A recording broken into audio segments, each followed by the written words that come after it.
Hello everyone, before we begin today's story, I have a small favor to ask.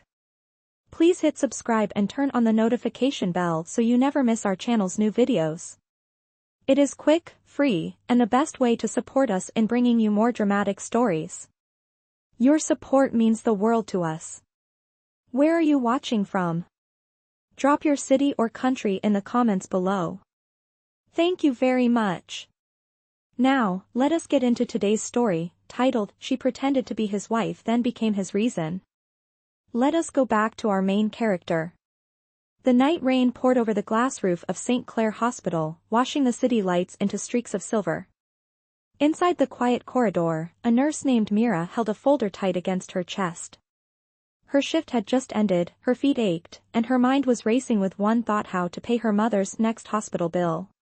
The elevator doors slid open, and from the other side stepped a tall man in a dark suit, his presence commanding, his eyes distant. Ethan Cole, the CEO whose face had been on every magazine cover that month after the scandal that nearly cost him his company. Their paths should never have crossed, yet that night, fate refused to follow logic. "Miss," his deep voice called out as she passed. Mira turned, startled. "Yes, sir?" He looked pale, like a man who had not slept in days. "I need your help," he said simply. She hesitated. "With what?" Ethan drew a slow breath and said words that made her blink in disbelief. "I need you to pretend to be my wife." For a second, the world went silent except for the hum of hospital machines down the hall. Myra's mouth opened slightly. "I am sorry, what?" He met her gaze, steady and desperate at once. "Just for tonight. My board members are flying in from Chicago. They cannot know I lost my legal spouse status yet. If they find out, I lose the merger and hundreds of employees lose their jobs." Mira stared, trying to process what she had just heard. Her heart pounded. "You do not even know me," she whispered. "You are a nurse," he replied, his tone calm but firm. "You are trustworthy, anonymous, and you have kind eyes.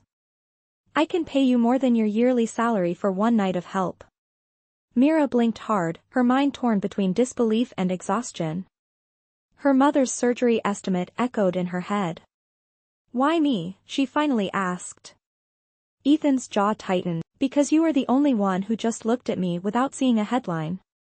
The rain hit the windows harder, like it was marking a moment she would never forget.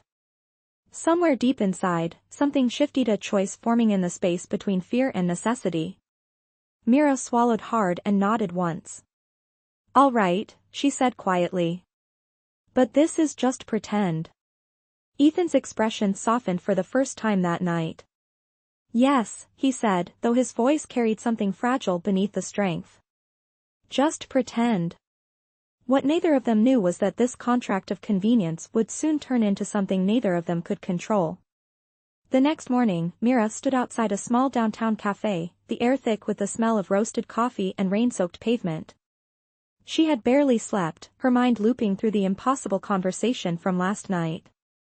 "Pretend to be my wife," Ethan had said, and she had agreed. Now, as she waited for him to arrive, a quiet panic hummed beneath her ribs. She looked down at her second-hand coat, the hem still damp from the rain, wondering what kind of world she had just stepped into. A sleek black car stopped in front of her, and Ethan stepped out, perfectly composed as if sleep and stress did not exist in his vocabulary. "Good morning, Mrs. Cole," he said lightly, holding open the car door. Mira froze. The word "Mrs." hit her like a wave. "I am still Mira," she murmured as she slid inside. "Noted," Ethan replied, his voice unreadable. The ride was silent except for the faint hum of city traffic.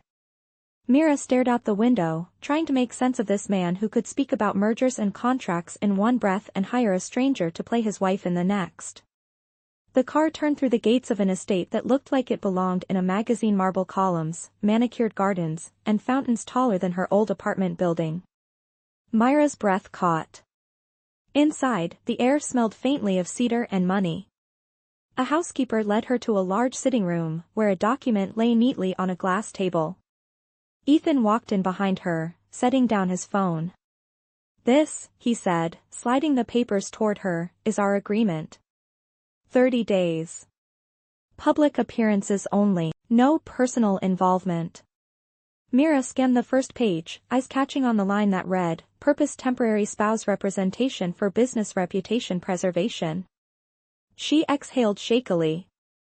This feels absurd, she said softly. It is, Ethan agreed, his gaze fixed on her. But necessary. She signed, her hand trembling slightly. Ethan's tone softened. You will have everything you need here: clothes, transportation, security. In return, you only have to act natural when we are together. Mira managed a thin smile. Natural? You mean pretend? Yes, he admitted, pretend well enough that even I might believe it. The line hung in the air between them, heavier than either expected. Hours later, she was standing before a mirror in a bedroom bigger than her entire apartment, dressed by a stylist Ethan had hired. The woman pinned her hair back and stepped aside. You look like someone who belongs here, she said kindly. Mira stared at her reflection, barely recognizing herself. Her plain nurse's uniform was replaced with an elegant dress of soft ivory silk, and around her neck was a simple diamond pendant that caught the light like truth she could not afford. When Ethan appeared at the doorway, even he seemed momentarily surprised. You clean up well, he said quietly. I am still me, she replied. Good, he murmured. Do not lose that. That evening, they attended a dinner with his board of directors at an exclusive restaurant overlooking the skyline. Cameras flashed, waiters whispered, and the lie came alive under chandeliers. Ethan's hand rested briefly at the small of her back, guiding her forward, steadying her. Smile, he whispered. She did, her lips trembling only slightly. Across the table, a board member leaned forward. Mrs. Cole, how long have you and Ethan been married? Myra's mind went blank. Ethan looked at her, calm but alert. She forced a laugh. Long enough to finish each other's sentences, and disagree on most of them. The table erupted in polite laughter. Ethan's lips curved in approval, the faintest glimmer of pride flickering in his eyes. As the evening wore on, Mira began to see the weight he carried: the tight smiles, the measured words, the loneliness hiding behind power. For a man who seemed to own everything, he looked like someone who had lost too much. When they finally left, the city lights reflected off the car window like tiny stars. Mira leaned her head back, exhaustion tugging at her. Was I convincing enough? She asked. Ethan glanced at her, his jaw softening. You were perfect, he said. Almost too perfect. He looked away before she could read his expression. Somewhere deep down, both of them knew this arrangement was no longer just about saving reputations. It had already begun to blur the line between act and truth. By the end of that week, the lie had become a rhythm. Every morning, Mira would wake up in the vast guest room with sunlight spilling through tall curtains, dress in clothes she did not own, and follow Ethan into a world of boardrooms, cameras, and carefully constructed smiles. She learned to walk beside him with quiet confidence, to nod politely at strangers who greeted her as Mrs. Cole. But inside, the pretense was starting to blur with something else, something dangerously real. On the 7th day, Ethan invited her to a charity gala, a high-profile event where investors and journalists would attend. The mansion buzzed with preparations. A stylist adjusted Myra's gown while a makeup artist added soft shimmer to her cheeks. When Ethan appeared in the doorway in a black tuxedo, even the room seemed to pause. Ready? He asked. Mira forced a smile. As ready as I will ever be. On the drive there, the city glittered outside like a dream she could not touch. Ethan sat beside her, silent, his jaw tight. You do not like these events, do you? She asked softly. They are necessary, he replied, eyes on the road. Like most things in my life. Mira turned toward him. Necessary does not mean right. For a heartbeat, something in his expression cracked a trace of sadness that flickered and vanished as quickly as it came. At the gala, chandeliers bathed the ballroom in gold. Reporters snapped photos as Ethan led her through the crowd, his hand steady on her back. Smile, he whispered again, and she did. The evening unfolded in practiced perfection until the host called out, "Let us welcome Mr. and Mrs. Ethan Cole to the stage." Myra's pulse quickened. Ethan took the microphone, giving a poised speech about integrity, leadership, and rebuilding trust. His voice was strong, but Myra noticed the way his fingers tightened around the edge of the podium. When the applause ended, he turned to her, eyes softening for the first time that night. "My wife," he said gently, "has been my anchor through storms most people never see." Myra froze. It was a line meant for the crowd, yet it felt like it was meant for her. Cameras flashed as he reached for her hand. For a moment, it did not feel like acting. Later, after the last guest had left, they stood on the terrace overlooking the city. The night air was cool, scented with roses and rain.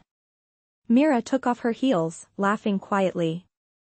"Your world is exhausting," she said. Ethan's lips curved faintly. "You handle it better than most people born into it." She leaned on the railing, gazing at the skyline. "You do not have to keep pretending for me," she said softly. "I see how heavy it is for you." Ethan looked at her, surprised. "And what do you see?" "A man who keeps everything together for everyone else but forgets himself." He did not reply right away. Instead, he looked down at the diamond ring glinting faintly on her finger. "You are observant, Mrs. Cole." She smiled sadly. "You keep calling me that." "Because I need to," he said, voice low. "If I stop, I might forget this is not real." The silence stretched, filled with words neither dared to say. Then Ethan straightened, the mask sliding back into place. "Tomorrow we have another dinner. It will be the last public event before the merger finalizes. After that, you can walk away free." Myra nodded slowly. "And you?" He hesitated. "I will go back to being the man everyone expects me to be." She studied him quietly. "And who is that?" Ethan met her eyes for a long moment before looking away. "Someone who does not believe in second chances." That night, back in her room, Myra sat by the window, watching raindrops slide down the glass. Somewhere beyond the gates, the city pulsed with life, indifferent to her confusion. What began as a contract was now a tangle of truth and disguise, and the only thing she knew for certain was that the longer she stayed, the harder it would be to remember which parts of this were supposed to be pretend. By the time the final dinner arrived, Myra felt like she was living in someone else's life. The mansion had become familiar, yet it still did not feel like home. Every room echoed with quiet footsteps and the faint smell of cologne that lingered long after Ethan left for work. That evening, the event was held at the Grand Royale Hotel, a glass tower overlooking the city's skyline. As the driver opened her door, flashes from cameras lit up the night. Myra stepped out beside Ethan, her heart steady, her smile practiced. "Remember," he whispered as they walked inside, "just one more night." She nodded, though part of her wished it was not the last. Inside, the ballroom glittered under chandeliers, every corner filled with power brokers and reporters eager for a headline. Ethan greeted them all with ease, but Myra noticed the faint tension in his shoulders, the kind that came from holding up an entire empire alone. As dinner began, she found herself seated beside him at a long polished table. Conversations floated around them, but she could feel Ethan's quiet exhaustion beneath his perfect posture. "Are you all right?" she asked softly. He nodded once, then leaned closer. "After tonight, it will all be over." Myra smiled politely for the cameras, but her chest ached at the finality in his tone. When dessert was served, a board member's wife leaned forward with an exaggerated smile. "Mrs. Cole," she said sweetly, "everyone has been dying to know. What was the first thing that made you fall for Ethan?" Myra froze, her fork pausing midair. The table quieted. Ethan looked at her, a flicker of surprise in his eyes. Myra's heart raced, but she found her voice. "His honesty," she said. "He has a way of telling the truth even when it hurts." There was a small murmur of approval, and Ethan's hand brushed against hers under the table, a silent thank you. When the dinner ended, applause filled the room, and the cameras followed them to the exit. Outside, the night air felt sharp and alive. Mira wrapped her arms around herself as Ethan's driver pulled up. "You did well," he said quietly. "Thank you." "Do I get a performance bonus?" she teased gently. For the first time, he smiled without restraint. "You already earned it." They rode home in silence, the city lights painting their reflections across the tinted glass. When they reached the mansion, Ethan stopped at the foot of the stairs. "You do not have to stay in the guest room tonight," he said, his voice low. Mira blinked, startled. "What do you mean?"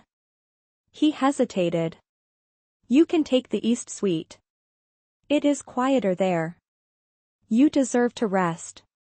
She nodded, unsure how to respond. "Good night, Ethan." "Good night, Mira." He almost said her name again, as if tasting it for the first time. That night, Mira stood by the window of the East Suite, looking out at the rain-streaked garden. In the reflection, she could see herself the nurse pretending to be a billionaire's wife, living a lie that had begun to feel like truth. Down the hall, Ethan sat in his study, staring at the merger documents that had once meant everything. But his eyes were drawn to the single photograph on his desk, one from that evening, Mira beside him, smiling as if she belonged in that world. He realized, with a pang he did not expect, that the contract had done more than save his company, it had saved a part of him he thought was gone. The next morning, sunlight filtered through the curtains. Mira found a small note on the table outside her room. In Ethan's precise handwriting, it read, "Thank you for helping me remember what real feels like." She held the paper for a long moment, her chest tightening with something she could not name. Whatever this was, it was no longer just a business arrangement. It was the start of something neither of them dared to define, but both were now too deep to deny. Days passed, and the merger Ethan had fought so hard for was finally approved. The mansion, once filled with quiet tension, seemed lighter. Staff smiled more, the phone rang less, and for the first time, laughter echoed through the grand hall. But beneath that calm, something was shifting. Mira tried to keep her distance, reminding herself that this was still an arrangement. Yet every time Ethan walked into the room, her resolve faltered. He had begun to change too. The once cold, measured CEO now stayed home for breakfast, asking about her mother's recovery, about her favorite books, about her life before all this. It was not part of the contract, and that made it dangerous. One rainy afternoon, while Mira was in the library choosing a book, Ethan entered quietly. "You still read medical journals for fun?" he teased, his voice carrying that rare softness she had grown to recognize. She smiled, holding the book close. "Old habits. You never know when knowledge will save a life." He stepped closer, his eyes warm. "It already did. You saved mine." Mira froze, unsure if she had heard him correctly. Before she could answer, the sound of a phone broke the moment. Ethan's assistant's voice came through the intercom. "Sir, the press conference is in 30 minutes. Ethan exhaled, tension snapping back into place. "Right," he said, slipping into his public armor. "The press will be there. They will expect you to join me." "As your wife," she finished softly. "As my partner," he corrected. The words lingered between them like something fragile and real. Later that evening, they stood side by side under a canopy of flashbulbs. Reporters shouted questions, but all Mira could see was the man beside her, his gaze steady, his hand lightly brushing hers for reassurance. One reporter raised his voice above the crowd. "Mr. Cole, rumor has it your marriage is a publicity stunt. Is it true?" The world seemed to pause. Ethan could have smiled and dismissed it, but he turned toward the cameras, eyes sharp. "My marriage," he said slowly, "is not for sale. Neither is the woman beside me." Gasps rippled through the crowd as flashes went off like lightning. Myra's breath caught, her chest tightening at his words. Back inside the car, she looked at him in disbelief. "You did not have to say that." "I did," he replied simply. "You deserve truth, not a script." She stared at him, heart pounding. Ethan, this is not real. He turned toward her, his expression unreadable. Then why does it feel like it is? The silence that followed was louder than any argument. When they arrived home, Ethan poured himself a glass of water and leaned against the counter. I thought having everything meant control, he said quietly. But lately, I am realizing control is just another kind of prison. Mira hesitated at the doorway, her voice barely above a whisper. You built walls to protect yourself. Maybe you just forgot how to open the door. Their eyes met, and something unspoken passed between them, something that had nothing to do with contracts or business. That night, Mira dreamed of a world where she was not pretending, where Ethan's hand on hers meant forever, not an agreement. But morning came too soon, and reality returned with the sound of an unexpected visitor. A silver car pulled into the driveway, and Ethan's expression hardened when he saw who stepped out. A tall woman in a designer coat, camera flashes following her, walked toward the door with practiced confidence. Ethan, she said, her voice smooth as glass, it has been a while. Mira stood frozen as the woman's gaze flicked toward her. And you must be the wife everyone is talking about. Ethan's jaw clenched. Victoria, he said slowly, this is not the time. But the damage was done. The look in Victoria's eyes said it all. She knew this marriage was built on a lie. And in that moment, Mira realized that the life she had been pretending to live was about to unravel in ways she never imagined. Victoria's arrival changed everything. Within hours, the media caught wind of her visit, spinning stories about a love triangle and a fake marriage built for business gain. By morning, Ethan's phone was flooded with messages from the board demanding explanations. Mira stood in the kitchen, staring at her reflection in the polished countertop, feeling the ground shift beneath her. You should not be here when the reporters come, Ethan said from the doorway, his voice weary. They will twist whatever they see. Mira turned, her eyes clouded with hurt. So I should hide now? I am trying to protect you, he said, stepping closer. From what? She asked softly. The truth? Ethan's jaw tightened. From people who do not care about truth. The argument died in the silence that followed. Outside, the gates were lined with photographers shouting questions. Inside, Mira felt more like a prop than a person. Later that day, Victoria returned, uninvited. Her smile was sharp and practiced. Still playing house, Ethan? She said, walking through the grand foyer as if she owned it. I came to warn you. The board is furious. They think your little nurse wife is ruining your credibility. Mira stiffened at the words. Ethan's eyes darkened. That is enough, Victoria. But she only shrugged, turning to Mira. Do you even know what you are part of? This was never about you. He needed someone temporary to save his company. That is all. Mira's throat tightened, but she held her ground. Maybe, she said quietly, but sometimes pretending shows people who they really are. Victoria scoffed and left, her heels echoing through the marble hall. When the door shut, Ethan exhaled and ran a hand through his hair. I am sorry, he said. You do not deserve this. Mira shook her head. Do not apologize for her. Just tell me one thing, was any of it ever real? Ethan hesitated, the silence heavy between them. I wanted it to be, he admitted, his voice breaking for the first time. But everything I touch turns into damage control. That night, the storm outside mirrored the one inside. Reporters' headlines screamed accusations, and the board demanded a public statement by morning. Ethan retreated to his study, buried in calls, while Mira packed her few belongings. She had promised herself she would leave once her mother's surgery was paid for, but she had not expected it to hurt this much. When Ethan found her at the door with her suitcase, he froze. You are leaving? The contract is over, she said softly. You said 30 days. It was never about the contract, he said, stepping closer. You know that. Mira met his eyes, tears glistening but unshed. Then what was it about, Ethan? Saving your company? Saving your image? Or saving yourself? His silence was answer enough. She nodded and turned toward the rain-soaked driveway. Goodbye, Ethan. She walked out before he could stop her, the sound of the door closing behind her echoing through the mansion like a final verdict. For the first time in years, Ethan felt powerless. That night, he stood in the empty dining room, staring at the untouched dinner plates set for two.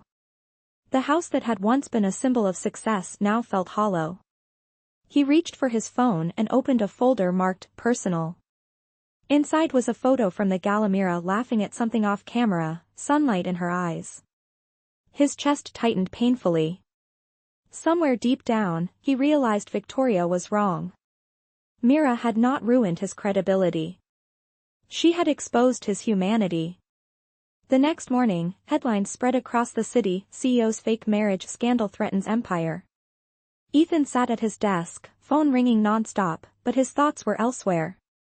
He knew what he had to do, even if it meant losing everything he had built. Because for the first time in his life, he finally understood what it meant to love someone enough to stop hiding behind power and pride. 2 days later, Ethan stood before the board of directors, the weight of 1,000 eyes pressing down on him. The headlines had done their damage. Investors were nervous, and the company's stock had dipped. The chairman leaned forward.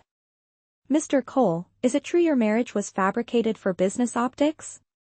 Ethan straightened his shoulder. "Yes," he said clearly, his voice echoing through the room. "It began as a contract." A murmur rippled across the long table. "Then why should we trust your leadership?" another voice challenged. Ethan paused, letting the silence settle. "Because the lie is over. I will not build a company on deception. If that costs me my position, so be it." Gasps followed, but Ethan's face stayed calm. He had made peace with the truth. "You are resigning?" the chairman asked. Ethan nodded once. "Effective immediately. I will issue a full statement to the press." As he left the room, flashes of cameras greeted him like fire.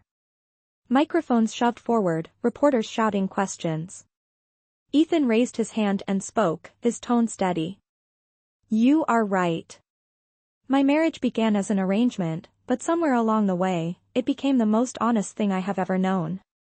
The woman you call a lie showed me what integrity really means. I am not ashamed of her. I am grateful." The reporters fell silent, stunned by the confession.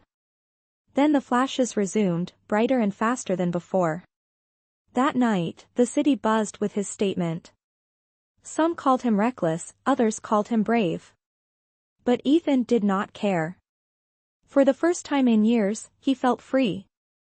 Across town, in a modest apartment above a bakery, Mira watched the live broadcast. Her hands trembled as Ethan's words filled the screen. "I am not ashamed of her. I am grateful." Tears blurred her vision. She turned off the television, pressing a hand to her heart. The man she thought would always hide behind pride had just chosen truth over everything he owned. Outside, rain began to fall again, tapping softly against the window.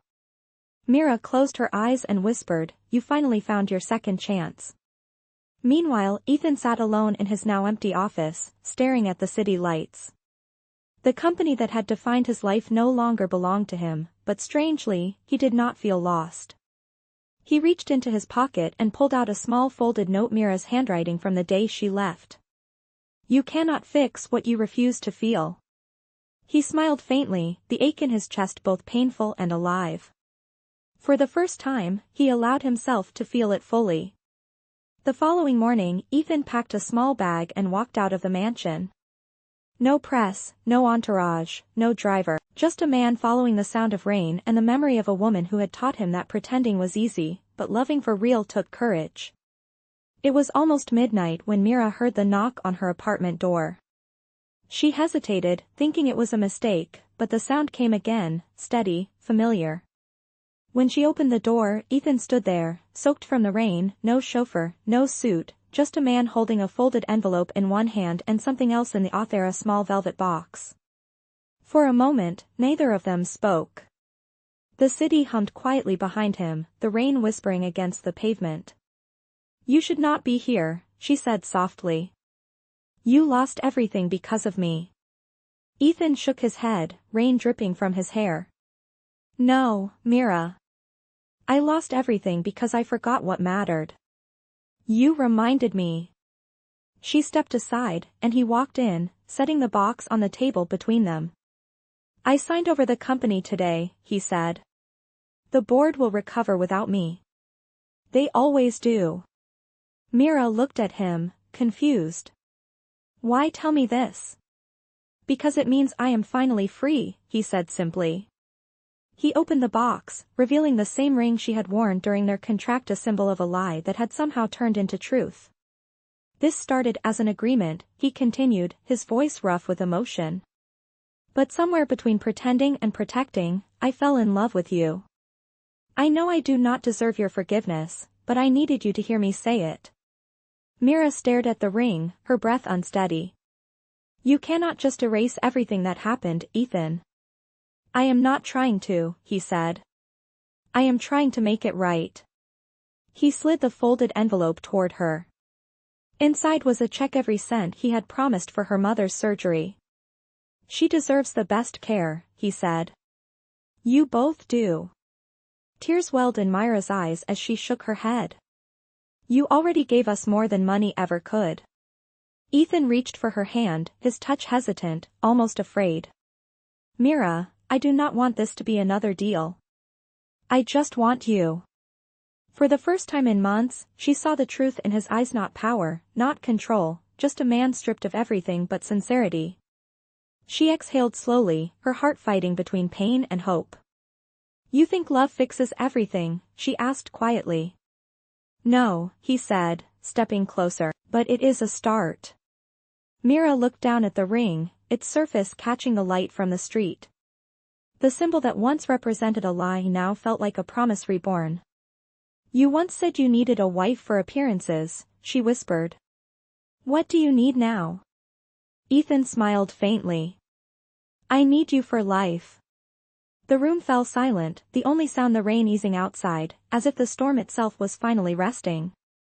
Mira placed her hand over his, closing the box. "Then do not ask for an answer tonight," she said softly. "Let it be real this time." He nodded, his eyes filled with relief and longing. For the first time, there were no contracts, no conditions, no secrets. Just two people standing in the quiet aftermath of truth, learning what love really meant when everything else had been stripped away. A year later, the world had changed for both of them. The scandal that once filled headlines had long faded, replaced by new stories and new names. Ethan had quietly started a small foundation that funded hospitals and medical programs, focusing on people like Mira, those who had once been invisible to the powerful. Mira, now working as a nurse coordinator, ran one of those clinics in the city's East District, where her patients could walk in without fear of cost or judgment. On a warm spring afternoon, she stood in the clinic garden, watering a row of white roses, when she heard familiar footsteps behind her. "You are early," she said without turning around. Ethan's voice was calm, but there was warmth in it now. "I figured I owed someone a visit. I hear the director here is a very hard woman to impress." Mira smiled, setting down the watering can.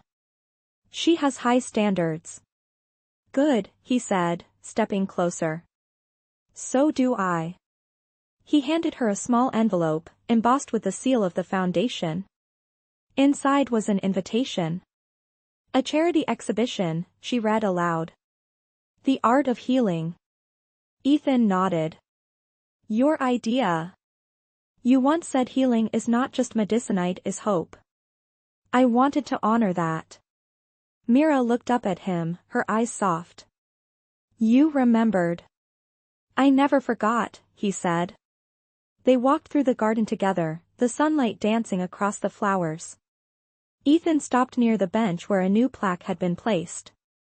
It read, "In honor of those who choose kindness when no one is watching." Mira traced the words with her fingers, her throat tightening. "You did this," she whispered. Ethan shook his head. "We did this." For a moment, silence stretched between them, comfortable and familiar. Then Ethan reached into his pocket and pulled out the same small velvet box. This time, the ring inside was not a prop but a promise, simple and bright beneath the afternoon sun. "Mira," he said, his voice steady, "there are no contracts left to sign, no roles to play. Just one question that has been waiting too long." Myra's breath caught as he knelt on one knee. "Will you marry me for real this time?" The world seemed to slow, the hum of the city fading into a quiet heartbeat. Tears shimmered in her eyes as she smiled through them. "Yes," she whispered, "this time for real." Ethan slipped the ring onto her finger, and a crowd of nurses and patients nearby erupted into gentle applause. Mira laughed, brushing away tears, and Ethan pulled her close, his arms strong, his heart steady. Around them, the garden seemed to glow brighter, the air filled with the soft scent of roses. For a man who once believed power was everything, Ethan Cole had finally learned the truth: love, not control, was what gave life meaning. And for Mira, the woman who had once pretended to be a wife, the act that began as a lie had led her exactly where she was meant to be. As the sun dipped lower, she leaned against him and whispered, "The best contracts are written on the heart." Ethan smiled. "And this one has no expiration date."